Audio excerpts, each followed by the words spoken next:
बिस्मिल्लाहिर्रहमानिर्रहीम।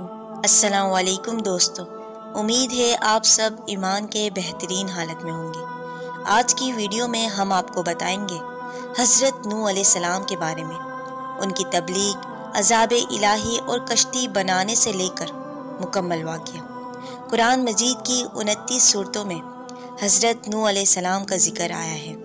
मुफस्सिरीन ने लिखा है कि उनका नाम अब्दुल गफ़्फ़ार या अब्दुल मलिक था। नूह का लक़ब इसलिए दिया क्योंकि वो अपनी कौम पर नोहा करते थे। नूह अलैहिस्सलाम ने अपनी कौम को 950 बरस तबलीग की। आपके वालिद का नाम लमक या लामाक था, दादा का नाम मतुलक्ष और परदादा का नाम हज़रत इदरीस अलैहिस्सलाम था। हज़रत आदम अलैहिस्सलाम के दुनिया में आने के बाद वो खुदा को भूल गए थे और मिट्टी के बुत की पूजा करते थे, यहाँ तक कि हर घर में बुत नज़र आने लगे। हज़रत नूह अलैहिस्सलाम की कौम भी बुतों की पूजा करती और उनसे मुरादें करती थी। नूह अलैहिस्सलाम ने अपनी कौम को अल्लाह के एहसानात जतलाए और अपनी कौम को ये भी बताया कि मैं अल्लाह की तरफ से भेजा गया नबी हूँ। सब उनका मजाक उड़ाने लगे कि भला तुम नबी कैसे हो सकते हो, तुम भी हमारी तरह हो। हज़रत नूह अलैहिस्सलाम पहाड़ की चोटी पर खड़े होकर अल्लाह की तरफ दावत देते और ये कलमात पढ़ते, ला इलाहा इल्लल्लाहु व अना रसूलुल्लाह। 950 साल तबलीग के बाद भी उन पर कुछ असर ना होता। उनमें से कुछ लोग ही ईमान लाए, जिनसे कहा जाता है कि 80 लोग ईमान लाए। ये आवाज़ सुनकर वो अपने कानों में उंगलियां डाल लेते और बाज़ काफिर सुनकर भाग जाते और बाज़ अपना मुंह छुपा लेते।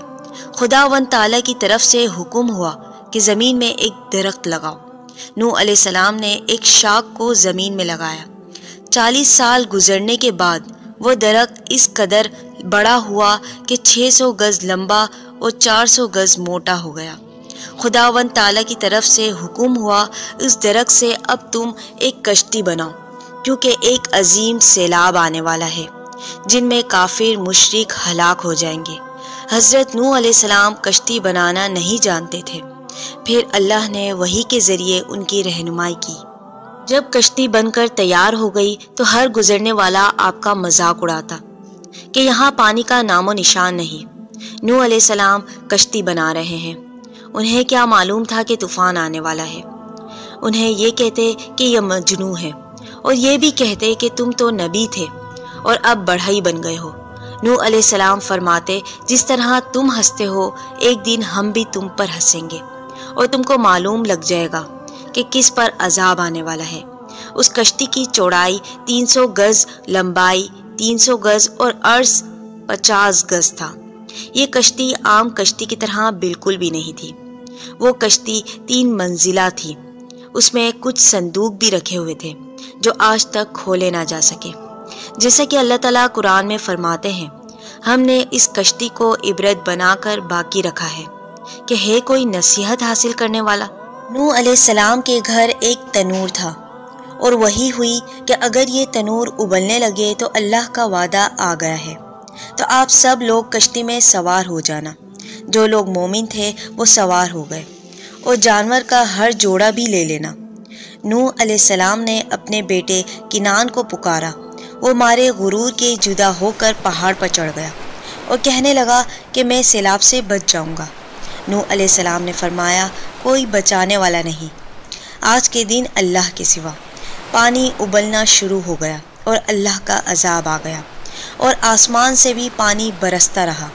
40 दिन और 40 रातों तक ऐसा ही तूफ़ान का मंजर रहा कि जो हर चीज़ अपने अंदर डिबो लिया, कि पहाड़ की चोटी तक डिबो ली। जो किनान था वो भी डूब गया।